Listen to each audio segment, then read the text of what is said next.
Violencia extrema. ¿Sientes esa punzada, mamón? Diálogos memorables, mucho humor negro y una banda sonora inolvidable.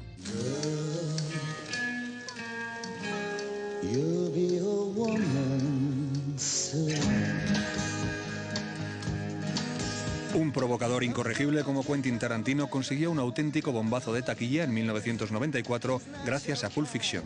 Y... ¡acción! Para sus tres historias se inspiró en las Pulp Magazines, unas revistas muy populares en Estados Unidos en los años 30 y donde se publicaban todo tipo de relatos, de misterio, de detectives, de terror o incluso eróticos. Esto no suena al rollo estúpido y aburrido de introducción que se suele usar. Tarantino se olvidó de los clásicos introducción, nudo y desenlace para inventar su propio orden narrativo y con solo 5 minutos de violencia explícita consiguió provocar tanta controversia como Kubrick con La naranja mecánica en los 70. Oh, lo siento, tal vez te he desconcentrado. No era mi intención. Por favor, continúa. Solo 5 minutos de violencia, pero repartidos de tal manera a lo largo del metraje de la película y salpicados de un humor tan negro que es imposible olvidarlos. ¿Qué coño lo has hecho? No lo he hecho a propósito, ha sido un accidente.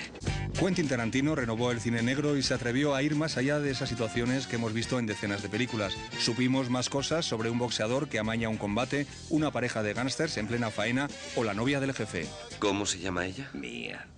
Mía. ¿Por qué te interesa tanto la mujer del gran hombre? Bueno, él se marcha de la ciudad a Florida y me ha pedido que cuide de ella mientras él está fuera. Pulp Fiction cuenta además con unos diálogos inolvidables que casi consiguen poner de moda un libro sagrado. ¿Lees la Biblia, Brett? Sí. Pues tengo memorizado un pasaje que resulta apropiado para esta ocasión. De Ezequiel 25:17.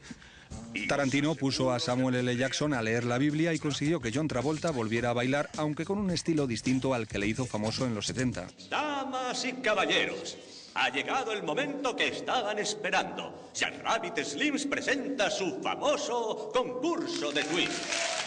Pero a esta pareja de actores no les hacía ninguna gracia ponerse a bailar, sobre todo a Uma Thurman, así que Tarantino tuvo que recurrir a una de sus películas favoritas para transmitirles el espíritu que buscaba. Les dijo que no tenían que convertirse en grandes bailarines, lo único que tenían que hacer era salir a divertirse. Bien, a ver lo que saben hacer. ¡Vamos allá!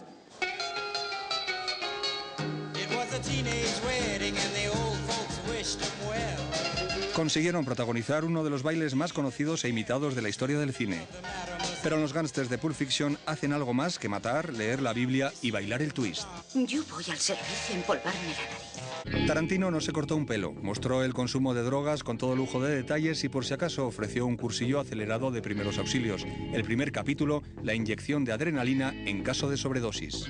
Lo que tienes que hacer es bajar la aguja como si la apuñalaras. ¿Tengo que apuñalarla 3 veces? No, 3 veces no, con una es suficiente, pero tienes que perforar el esternón para llegar al corazón, ¿vale? Y luego, cuando lo hayas hecho, tienes que apretar el émbolo. Se rumorea que en una premiere en Nueva York tuvieron que llamar a un médico para atender a unos asistentes que sufrieron un shock tras ver estas imágenes. Bueno, con tu permiso me voy a casa a tener un ataque al corazón. Un elemento más que convierte a Pulp Fiction en una película imprescindible son sus personajes. Tarantino creó unos personajes extremos pero inolvidables y relanzó la carrera de John Travolta, que no pasaba por su mejor momento. ¿Estamos contentos? Sí, estamos contentos. Todos se quedaron contentos. La película consiguió 6 nominaciones y Tarantino se llevó el Oscar al mejor guión original y la Palma de Oro en el Festival de Cine de Cannes. Bueno, pero no empecemos a chuparnos las pollas todavía. Gracias a la violencia salvaje, grandes dosis de humor negro, unos diálogos inolvidables y un baile legendario, Pulp Fiction se ha ganado el derecho a ser una de las 50 películas que hay que ver antes de morir.